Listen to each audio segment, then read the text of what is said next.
Shabbat Shalom Temple Betham. For the Shabbat video, there's going to be no communal update, just a Dvar Torah, slightly longer than usual because I'm not really going to have an opportunity to speak tomorrow from the Bima because we have a bar mitzvah and a lot of liturgy to do for Rosh Chodesh. So I'll be speaking to the bar mitzvah student, but not really giving a sermon. So this is my Shabbat video and sort of my sermon for Shabbat, and followed by a meditation if you want to stay. And for updates in the community, just read the Shabbat email. So I've been saying blessings, brachot, dutifully before and after I consume anything for decades. And at least for years, the ritual has lacked a certain spiritual oomph, as if that religious obedience has a half-life. I remember when I started the practice, and each moment at the time felt vital and suffused with a divine spark. And like many things that are routine, they become rote and empty, fulfilling a halachic Jewish legal obligation, but not necessarily fulfilling or stimulating any deep religious urge. That changed recently, at least for now. We'll see how long it lasts. And I have my dear friend and colleague, Rabbi Yosef Kanevsky, to thank for it. We co-taught at a Tu B'Shvat Seder a few weeks ago that some of you may have been at. It was a joint program between Beth Am and Bnei David. And we decided to focus on Birkot HaNehanin, blessings of enjoyment, which is the halachic category of blessings you say before you enjoy or appreciate or taste or consume something. I focused on the rabbi's somewhat chutzpahdik brilliance of adding a blessing before eating food, when one is still in the frame of hunger or thirst or need or lack, even though the Torah itself only obligates a blessing after eating, once you are sated. Rav Yosef focused on a read of this entire category of blessings that compares it to the violation or sin of mi'ilah. In brief, mi'ilah is misappropriating from the realm of the sacred, sort of robbing the temple, or robbing the realm of the holy itself.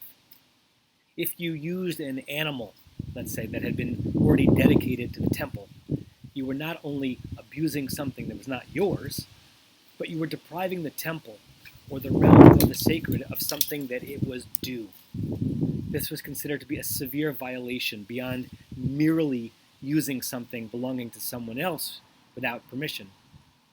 The sources that Rabbi Kanevsky brought suggested that when you eat food without a blessing, you're not just yourself missing out on a spiritual moment, not just violating a rabbinic obligation, you are stealing from heaven's realm, from God's repository of sanctity. You're robbing holiness itself. I listened to his teaching, and a few days later, when I was about to take a bite of some snack, the wisdom sort of descended upon me like a wave. I tried to position myself in that moment as one who wanted not just to execute a religious function of mumbling some words, but as one who wanted at all costs to avoid mi'ilah, to not take from the sacred. I said the words of the blessing, and I felt a bit transformed. Since then, all of my pre-food and pre-drink blessings have been recited slower than usual, with more awareness, with a sense of awe. Will it last? I don't know. Most things wane, or at least change over time. A recommitment to mean it, to really mean it when you say I love you to a spouse or a child. A determination to stay calm in moments of stress. A will to eat more healthily. These epiphanies feel strong in the moment, but they don't always endure. Still, being at the beginning of them feels particularly vital and wonderful, like you have walked through a door into a new realm. We have doors in front of us at all times. Sometimes we choose to ignore them because we cynically wonder whether whatever wonder is on the other side of them can be sustained anyway. And stasis is so comfortable, so well known, it's so easy. But there can be wonder past those precipices too. Related to this topic, I'm inspired by a teaching of the Kli Yakar on this week's Parsha Mishpatim. The Kli Yakar is a Torah commentary written by Rabbi Shlomo Ephraim Lunshitz of Poland and Prague in the 16th and 17th centuries. He focuses in on the location of a brutal and raw ceremony or ritual that would take place when an Israelite's servant or slave, after 6 years of labor, would be given the opportunity to go free. If the servant preferred servitude, expressed a certain love or affection or at least affinity for the master, and chose not to leave, he would have a hole bored through his ear, a permanent physical marker of his choice. And the ceremony would take place El Hadelet o El Hamezuzah, at the door, or the mezuzah, which in this particular case means the gate threshold or the door threshold. Why at that spot? The Kli Yakar sees the Torah as denouncing the servant's rejection of liberation, rejection of pursuing what's on the other side of that door.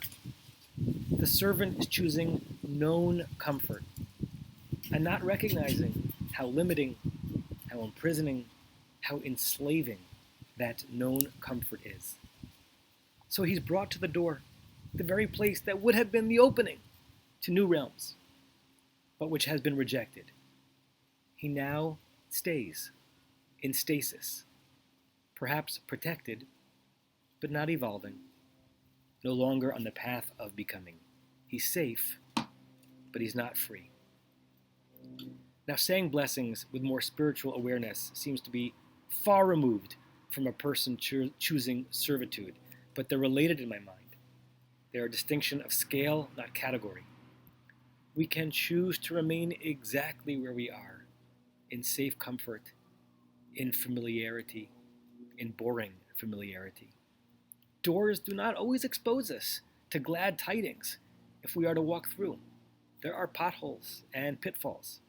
You can walk through a door, fall over a cliff, but you can also walk into new realms of your life that you never thought were possible or recoverable. If you see each door as an aperture to a future that is not guaranteed, but it's also pregnant with possibility.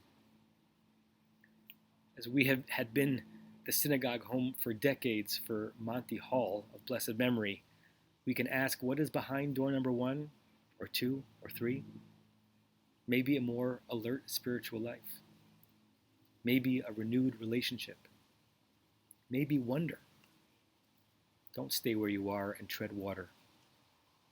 Pick one and claim the frightening liberation of possibility on the other side. Shabbat Shalom. And if you do not want to stay for meditation, maybe the meditation will be medicating, then just know that I do wish you a Shabbat Shalom, and I miss you and I love you. And if you want to stay for a meditation, then we'll go into that. A short one, because I know the video has been long already. I invite you to close your eyes and allow and invite your own descent into a deeper consciousness, a deeper engagement with your own self and with the divine. Breathe yourself down as if each in-breath brings you lower and more profoundly into this moment of poised rest, where you are present and serene and alert and calm and restful and alive all at once.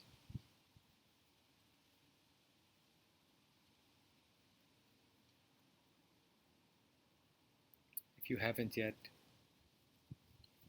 please put your feet flat on the surface in front of you.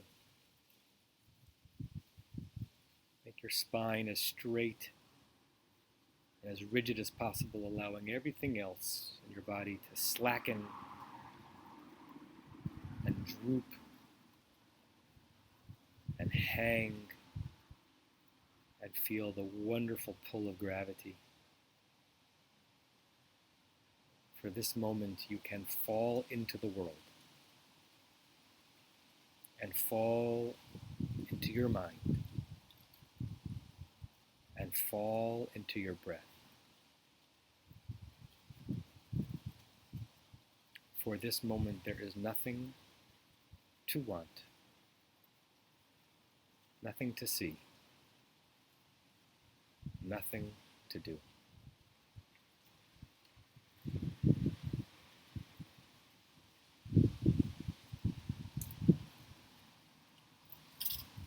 I want you to imagine, with your mind's tremendous capability to imagine things, that you are in some space, indoors, outdoors, whatever landscape your mind presents itself as. But wherever you are, surrounding you in a 360-degree twirl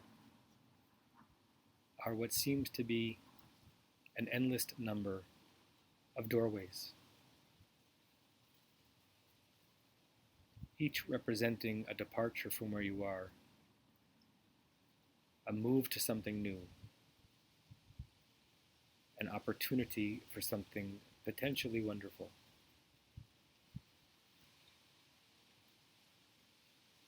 I want you to check in with yourself in that moment, what emotions course through you as you consider approaching any of these doors. Excitement, dread, eagerness, hesitation. What is drawing you to the doors? And what is anchoring you where you are?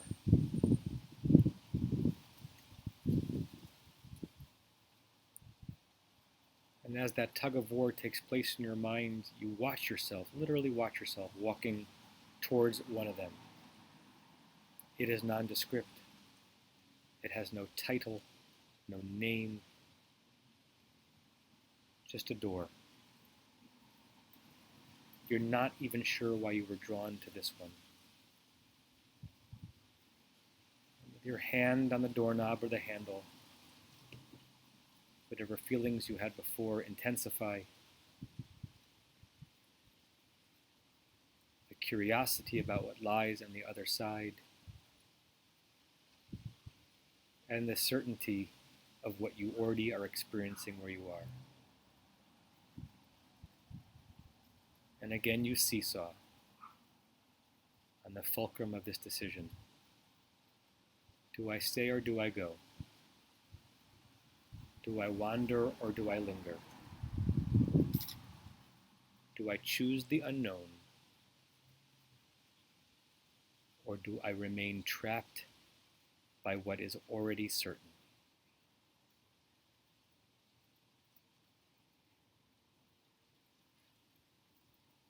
Something moves you to open that door, to walk through it,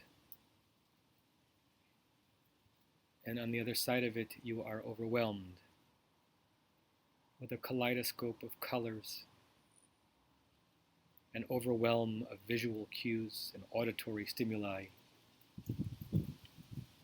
For on the other side of this door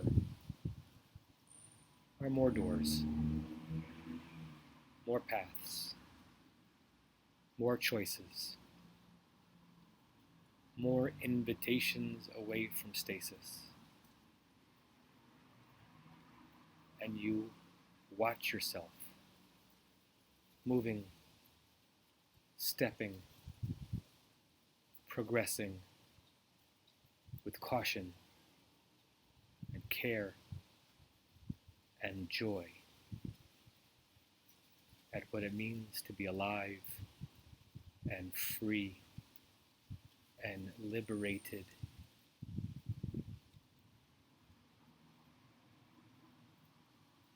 As you claim the next realm of your life.